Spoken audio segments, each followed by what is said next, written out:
politician who promised to create 50,000 jobs in a year. You are saying 32,000 jobs if we would insulate all the homes? Well, that's not possible within a year. No, I said in 10 years. 32 jobs. That is equals Ieelpa, one of the Latvian cities. Yes, that means that the people will have to return from where they have left to, from Ireland and other countries. So it's sort of ecological, economic, and repatriating sorts of solution. Well, interesting, nice solution. So the election period is over. You don't have to. You don't have to promise us unreal things. You can be realistic as well. But that's in our program, 100-page document. Yeah, I'm sort of reading the program excerpt. Nobody can read the full program. Those who are writing the programs, do they read them at all? Well, but these are our wishes in the program. Yeah, I'm just joking to keep the people sort of alive here. Mr.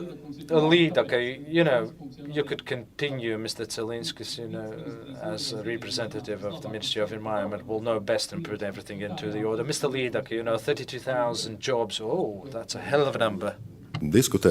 I don't even want to indulge in such promises because I quite frequently have heard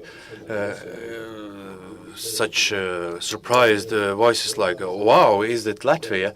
For example, in our zoo, we had different study visits, and then certain specialists have visited New Guinea jungle and South America jungle. And once a man from Holland, while walking in our wild side, took a fragment of a tree that has been cut down by a beaver, and he was simply amazed about what can be found in Latvian wildlife.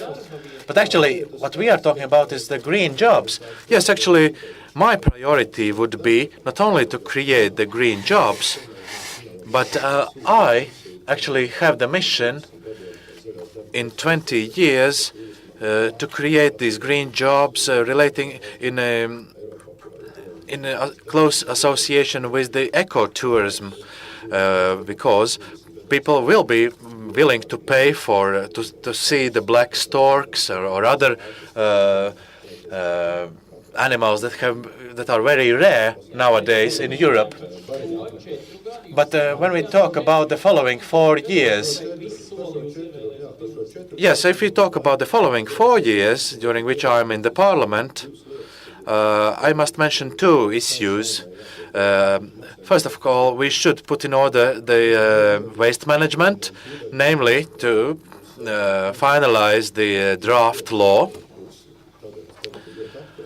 And first of all, of course, we also should be focused on the forestry, and we still should regard our forests as the lungs of our planet.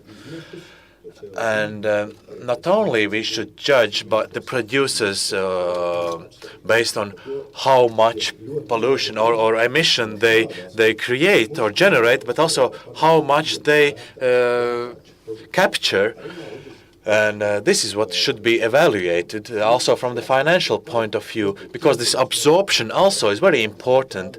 And at that point, we should be enabled to receive payments from other countries that have cut down the whole of their forests.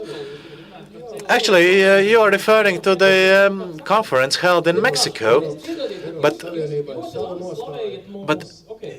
okay, you try to praise ourselves for being able to preserve certain things and certain species, but when we talk about the green jobs, probably the green jobs could be the way for us to actually get us out of the crisis. So what is your offer? Of course, this heat insulation and biomass, these areas, of course, could create new jobs. And, of course, we should reduce the consumption of the gas that is being imported, while, of course, we have our own timber. Of course, I will not engage in counting the jobs, I'm talking about the principles that we should increase the consumption of locally produced renewable resources, and by this, of course, we will create new jobs. All right, Mr. Tsilinskis,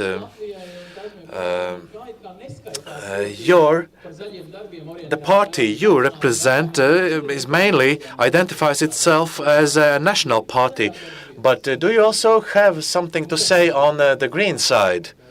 Thank you very much. Yes, our economic program and development program also is focused on the idea that Latvia may become the greenest country in the world. And there is one point that I should probably can mention now that the elections are already behind us. So it seems like in this respect, our political opponents from the Harmony Center have quite similar ideas. What I'm trying to say is that it seems like, yes, it's quite interesting that you have quite similar ideas with your political enemies.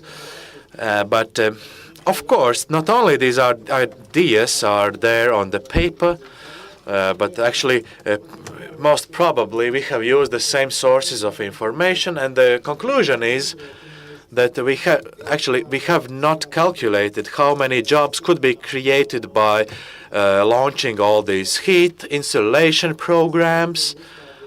But when Mr. Strass said that we could reach 100% of the use in terms of the use of renewable resources by 2025, I don't know. Probably it's too optimistic, and probably there is no need to replace the natural gas in the amount of 100%, because it still can be used, especially to satisfy the peak loads and for the households, for cooking necessities.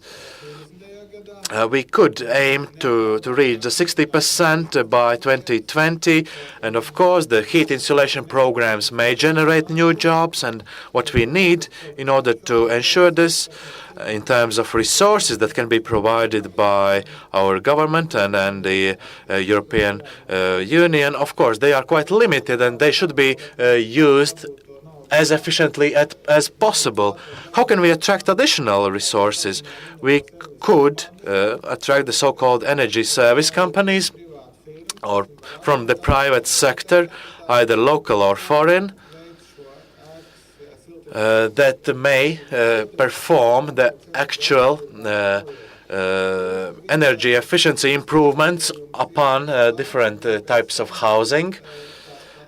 And as the result, they generate their profits through savings that are offered to the clients or the end users.